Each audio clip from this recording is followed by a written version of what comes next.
Noong 1972 upang kunan ng isang pelikula sa Hollywood, 3 tao ang nagpasya na lumipad malapit sa kumukulong bulkan upang kunan ng isang eksena sa pagsabog ng bulkan.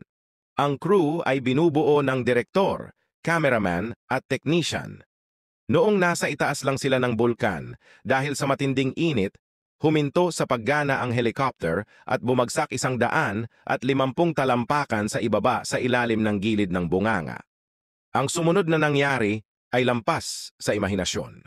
Bumagsak ang helicopter malapit lang sa lava. Nagpasya ang cameraman at direktor na umakyat sa bulkan. Gayunpaman, nanatili ang technician at sinubukang makipag-ugnayan sa mga serbisyong pang-emergency. Isang helicopter ang ipinadala upang iligtas sila.